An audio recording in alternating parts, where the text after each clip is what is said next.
La mejor forma de entender la electricidad es examinando el componente más pequeño de un elemento que aún retiene sus propiedades, el átomo. Un átomo consta de un núcleo con protones y neutrones.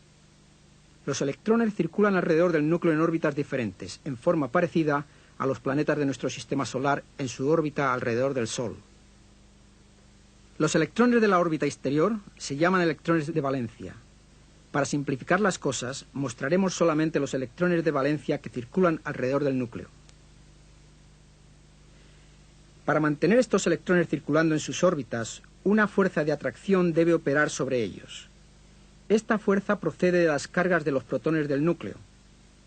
Los protones llevan una carga positiva, mientras que los electrones llevan una carga negativa. Los neutrones no llevan ninguna carga, son neutrales. De acuerdo con la ley del magnetismo, los electrones de carga negativa y los protones de carga positiva se atraen entre sí. La alta velocidad con que los electrones circulan alrededor del núcleo crea una fuerza centrífuga que previene que los electrones se estrellen con los protones. La fuerza del magnetismo los mantiene en sus respectivas órbitas. Si un átomo tiene un número igual de protones y de electrones, la carga negativa combinada de todos los electrones que giran alrededor del núcleo es igual, aunque opuesta, a la carga positiva combinada de los protones. Así, la carga negativa de los electrones y la carga positiva de los protones se cancelan entre sí y el átomo no tiene una carga eléctrica neta, es neutral. Ahora bien, si un átomo tiene menos electrones que protones, la carga positiva de los protones es mayor que la carga negativa de sus electrones. A ese átomo desequilibrado se le llama ion positivo. Si un átomo tiene más electrones que protones, la carga negativa de los electrones del átomo sobrepasa la carga positiva de sus protones, lo que resulta en un ion negativo. Además de los electrones que están ligados al núcleo, hay otros que se llaman electrones libres. Estos electrones libres se pueden mover fácilmente en ciertas sustancias o materias. Esas sustancias o materias en las cuales se pueden mover fácilmente esos electrones libres se llaman conductores. Los metales, por ejemplo, son conductores. Las materias que no permiten el movimiento de los electrones libres se llaman aislantes. Por ejemplo, algunos aislantes son el vidrio, los plásticos y la cerámica. Se pueden crear electrones libres al perturbar el balance natural entre electrones negativos y protones positivos en los átomos. Al aplicar una fuerza a los átomos, tal como fricción, energía térmica o una reacción química, se sacan unos pocos electrones de sus órbitas y así se crean algunos electrones libres cargados negativamente y un número igual de iones con carga positiva. Si separamos entonces físicamente los iones positivos y los electrones mediante, digamos, una reacción química, como sucede en el acumulador de un coche, tenemos un polo donde los iones positivos están localizados y un polo donde los electrones libres de carga negativa están localizados. El polo con los iones positivos es el polo positivo del acumulador y el polo con los iones negativos es el polo negativo. Así como lo explicamos en la ley del magnetismo, hay una fuerza de atracción entre estos dos polos. Sin embargo, la separación física de las cargas no permite que los electrones regresen precipitadamente a los iones positivos. Pero si conectamos ambos polos con un conductor, creando así un camino o circuito, los electrones libres inmediatamente regresarán a los iones positivos para restablecer el balance de los átomos. Este es el flujo de electrones que se usa en la electricidad. Este flujo de electrones a través de un conductor se llama corriente.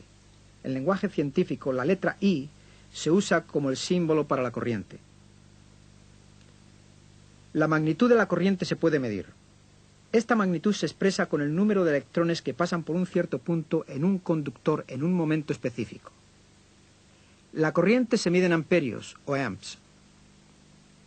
La electrónica moderna usa corrientes muy pequeñas, por lo que a menudo se miden en miliamperios, o abreviadamente mA, o sea, en milésimas de amperio.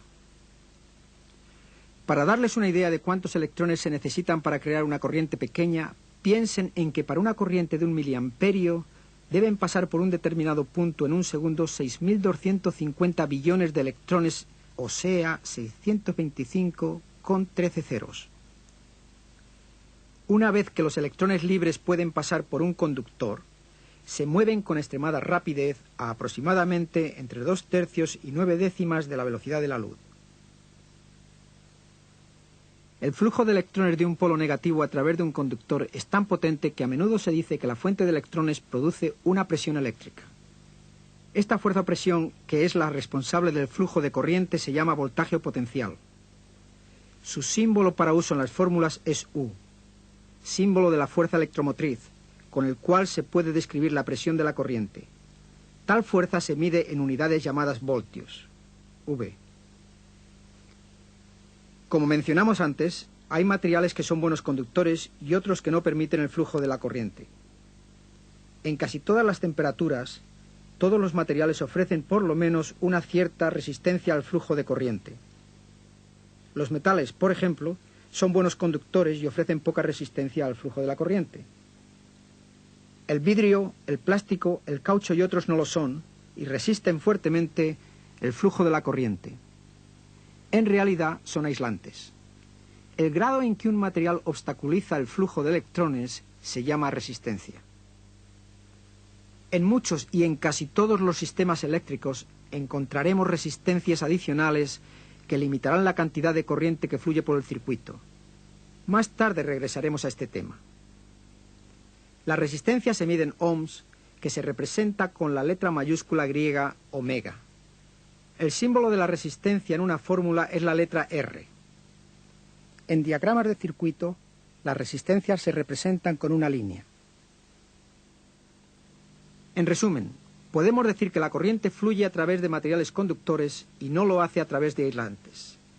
Para que ocurra un flujo de corriente se requiere una fuente de presión eléctrica, o sea, un voltaje. La corriente eléctrica se compara a menudo con el flujo de agua por una tubería. La existencia de la tubería en sí no hace que el agua fluya. Se necesita una fuente de presión que la impulse por ella. La misma regla se aplica a la corriente eléctrica.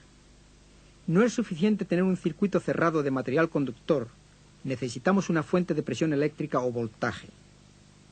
En los automóviles, esta fuente de presión eléctrica o voltaje es el acumulador.